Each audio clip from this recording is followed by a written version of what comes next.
여러분 안녕하십니까? JTB 뉴스입니다. 사이판 여행을 다녀온 뒤 폐렴 진단을 받은 40대 여성이 있습니다. 신종 코로나 바이러스가 의심돼 보건소를 찾아갔는데 진료조차 받지 못했습니다. 다녀온 나라가 중국이 아니라는 게 이유였는데 바이러스 검사 매뉴얼이 여전히 중국 입국자로 제한돼 있기 때문에 이런 허점이 생긴 겁니다. 하원호 기자의 보도입니다. 40대 이모 씨는 가족과 함께 사이판으로 여행을 다녀왔다가 지난달 18일 귀국했습니다. 1월 31일부터 열이 38도까지 오르고 극심한 근육통에 시달리다 이달 3일에 동네 병원을 찾았고 폐렴 진단을 받았습니다. 의사는 신종 코로나 바이러스 진단 검사를 받으라고 권유했습니다. 독감은 안 나왔어요. 근데 유독 바이러스가 엄청 수치가 높게 나왔다고, 염증 수치가 엄청 높다고, 이거는 곧바로 1339에 전화를 걸어 익산 보건소를 찾아갔지만 진료도 받지 못하고 발길을 돌려야 했습니다. 중국을 여행하거나 경유한 게 아니라는 게 이유였습니다. 한국은 경유하거나 중국을 가지를 않았다 그랬더니 그러면 저희하고 상관이 없습니다 하고 그냥 가라고 하더라고요. 그 보건소 측에서. 익산 보건소는 입국일이 언젠지 언제부터 어떤 증상이 나타나는지는커녕 이름조차 물어보지 않은 채 김 씨를 돌려보냈습니다. 이 씨는 다시 한번 1339에 전화를 걸었지만 이번엔 1339 상담원조차 보건소에 갈 필요가 없다는 답을 내놨습니다. 해외 감염 사례가 잇따르고 있지만 신종 코로나 바이러스 진단검사 대상 매뉴얼은 여전히 중국 입국자나 경유자로 제한돼 있기 때문입니다. 일본에서 그렇게 지금도 그래요. 다만 근데 오늘부터 조금 확대해서 동남아 갔다고 하느라고 자세히 물어봐가지고 하라고 했거든요. 태국을 여행한 광주의 16번째 환자도 여행지가 중국이 아니라는 이유로 바이러스 검사를 받지 못했다가 증상이 나타난 지 열흘 만에 확진자로 판정됐습니다. 중국이 아닌 해외 지역 감염 사례가 잇따르고 있는 만큼 바이러스 진단검사 대상자를 더 확대해야 한다는 지적이 나오고 있습니다. JTB 뉴스 하원호입니다. 익산에는 사람과 동물이 함께 걸리는 질병, 즉 인수 공통 전염병을 연구하는 전문 시설이 있습니다. 지금 같은 신종 코로나 바이러스 사태 때 꼭 필요한 연구소인데 인력과 예산이 부족해 제 역할을 하지 못하고 있습니다. 송창용 기자입니다. 지난 2013년에 문을 연 인수공통 전염병 연구소입니다. 사람과 동물이 함께 걸리는 브루셀라와 AI, 메르스 등의 예방과 치료 방법 등을 연구하기 위해 국가 예산 등 419억 원을 들여 설립했습니다. 하지만 건물 4동으로 이뤄진 이 거대한 연구소에서 일하는 전임 교수와 연구진은 단 8명에 불과합니다. 연간 운영비는 15억 원 수준에 불과하고 올해는 그마저도 8억 5천만 원으로 깎였습니다. 현실적으로 연구가 정상적으로 진행되기 어렵기 때문에 항상 그 연구 예산과 연구 인력은 같이 맞물려 들어가야 한다는 때문에 감염병 연구는 근근히 이어지고 있는 형편입니다.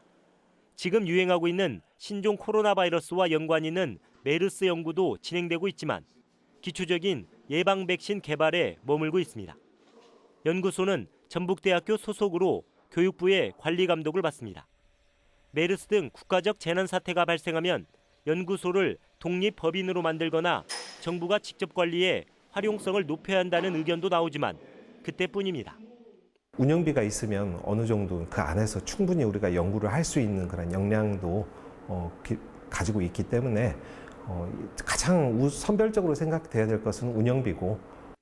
문을 열 당시 인력과 장비를 제대로 확충하지 못해 개점 휴업 상태라는 비판을 받은 인수공통 전염병 연구소. 설립한 지 벌써 7년이나 지났고 국가적 재난 사태가 여러 번 발생했지만 별반 달라진 게 없습니다. JTB 뉴스 송창용입니다. 중국인 유학생이 3,300명이 넘는 도내 대학들의 개강이 코로나 바이러스 사태 때문에 최대 4주간 늦춰질 것으로 보입니다. 교육부 권고에 따른 건데 대학들은 이번 주 안에 개강을 얼마나 늦출지 최종 결정합니다. 권대성 기자입니다. 새학기가 채 한 달이 남지 않은 대학 교정.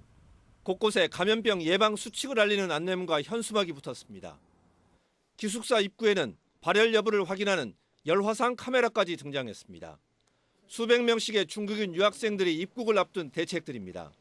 전북대 890명, 우석대 840명, 전주대 670명 등 도내 대학의 중국인 유학생은 3,300명에 이릅니다.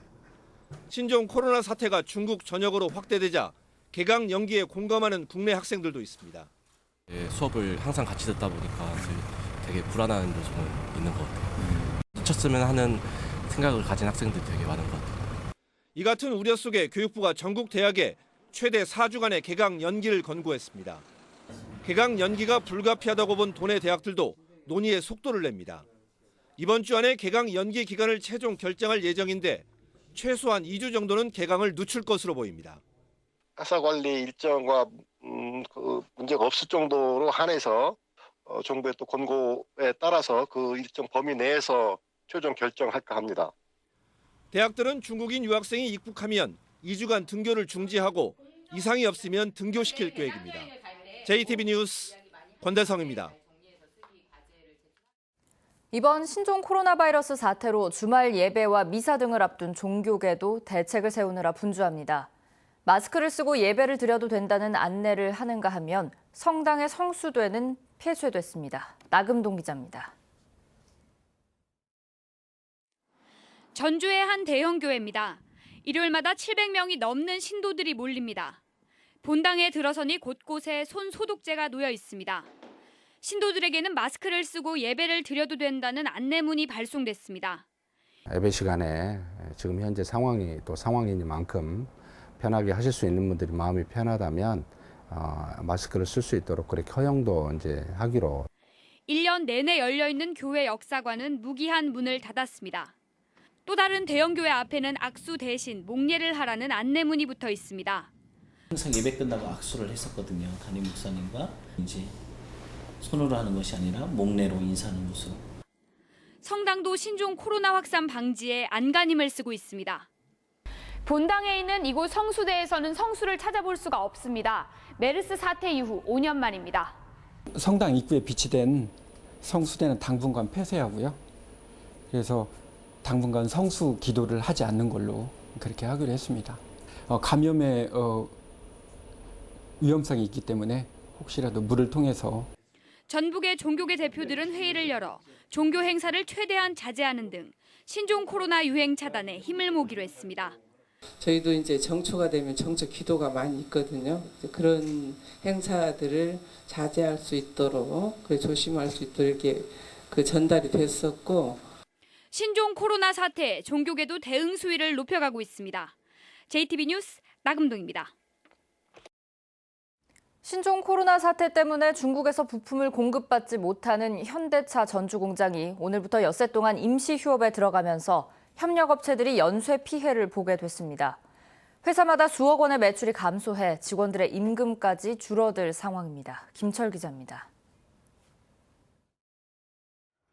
현대차 전주 공장에 상용차 범퍼와 연료 탱크를 납품하는 협력업체입니다. 신종 코로나로 부품 공급이 중단된 현대차가 엿새 동안 임시 휴업에 들어간다는 소식은 이 회사에게 날벼락이나 다름없습니다. 현대차에 납품하는 월 25억 원의 매출 가운데 최소 5억 원의 손실이 불가피합니다. 전체 직원의 70%가 시급제라 회사 매출이 감소하면 직원들의 임금까지 줄어들게 됩니다. 며칠 동안 쉬게 되잖아요. 거기에 대한 급여가 시간으로 계산되기 때문에 급료가 줄게 되면 직원들이 안정화가 안 되잖아요. 이직하는 경우가 생기게 됩니다. 이렇게 피해가 예상되는 자동차 부품 협력업체는 161곳이나 됩니다. 전라북도는 1,000억 원의 긴급 경영 안전자금을 편성했습니다. 2차 보전 2.5% 방식으로 가령 협력업체의 은행 대출이자가 3.5%라면 업체는 나머지 1%만 부담하면 됩니다. 만약에 기간이 연장될 경우를 대비해서도 긴급 경영자금이라든지 이런 부분들에 대해서 기업의 피해 최소화를 위한 그런 사항이라는 것을 먼저 말씀을 드리겠습니다. 그러나 2차 보전을 신청하고 싶어도 금융기관이 추가 담보를 요구하기 때문에 일부 협력업체에겐 이번 전라북도 대책이 그림의 떡에 불과합니다. 영세한 협력업체에게 실질적인 혜택이 되려면 금융기관의 지원 방안도 뒤따라야 할 것으로 보입니다. JTB 뉴스 김철우입니다. JTB를 통해 제자들이 미투 고백에 나섰고 해당 교수의 성추행 의혹이 세상에 알려졌습니다. 미투 고백 2년 만에 해당 교수가 엄중한 법의 심판을 받았습니다.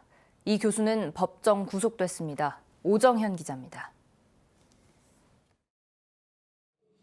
전주대 박병도 교수 아래서 연극 연출을 공부한 A씨. 어느 여름 무렵 겪은 일을 2년 전 JTB에 어렵사리 털어놨습니다. 교수실에서 성폭력을 당했다는 고백입니다. 왜냐면 제가 옷을 얇게 입고 있었으니까 피부에 곧바로 뽀뽀를 했겠죠? 오른쪽 쇄골 피부에 곧바로 뽀뽀를 했으니까. 보도 후 제자들의 나도 당했다는 고백은 잇따랐습니다. 검찰은 공소시효가 남은 2건의 성추행 혐의에 대해 징역 3년을 구형했고 박 씨는 줄곧 혐의를 부인했습니다. 하지만 재판부는 징역 1년, 실형을 선고했습니다. 피해자들의 진술이 일관되고 신빙성이 인정된다며 위증과 무고를 감수하면서까지 허위 사실을 말할 것으로 보이지 않는다고 했습니다. 또 피해자들이 자신을 음해한다며 반성하지 않는 점, 교수라는 지위를 이용해 동료와 제자를 추행한 건 비난받아 마땅하다고 꼬집었습니다.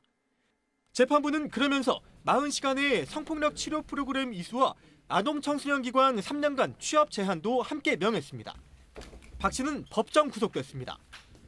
지역 시민단체는 환영의 뜻을 밝혔고 성폭력 범죄를 관행으로 문화를 여겼던 민낯을 마주한 현재 이제는 공동체가 응답해야 합니다. 고백에 나선 피해자는 안도했습니다. 진실을 말했는데도 어떤 뒤에 어떤 음모가 있는 것처럼 분위기가 조장되는 게 가장 힘들었던 것 같고 누군가가 내 말을 들어주는데 이렇게 시간이 많이 필요한 건가? 침묵을 강요하던 사회에 균열을 낸 주리운 고백. 미투 들불의 열기는 사그라들었지만 미투를 완성해야 할 무거운 사회적 책무는 여전히 진행 중입니다. JTB 뉴스 오정현입니다. 16번 확진자와 함께 항공기를 탔거나 광주 21세기 병원에 들렀다는 이유로 자가 격리 중인 전북의 환자는 모두 6명인 것으로 알려졌습니다. 전라북도는 이 가운데 정읍의 30대 여성이 가벼운 증상을 호소해 1차 조사했지만 음성으로 나타났고 나머지 5명은 아직 증상이 없지만 자가 격리된 상태라고 밝혔습니다. 이와 함께 군산의 8번째 환자와 목욕탕을 같이 이용했거나 같은 병원을 갔다는 이유로 자가 격리된 전북의 환자는 77명입니다. 오늘 아침 전주의 기온 영하 9.1도, 무주는 영하 13.3도를 기록하며 올겨울 들어 가장 추웠습니다. 낮이 되면서 무주와 진안에 내려졌던 한파특보는 모두 해제됐지만 전주의 낮 기온 3도, 군산 2도, 정읍과 김제는 1도에 머물며 여전히 평년 수준을 밑돌겠습니다. 이번 강추위는 내일 아침까지 이어집니다. 전주 영하 6도가 예상되고 익산 영하 8도, 무주와 진안은 영하 10도까지 떨어지겠습니다. 내일 낮부터는 점차 추위가 풀리겠고 주말에는 평년 수준을 회복할 전망입니다. 모레 새벽부터 아침 사이 내륙 곳곳엔 1cm 안팎의 눈이 조금 올 것으로 예보됐습니다.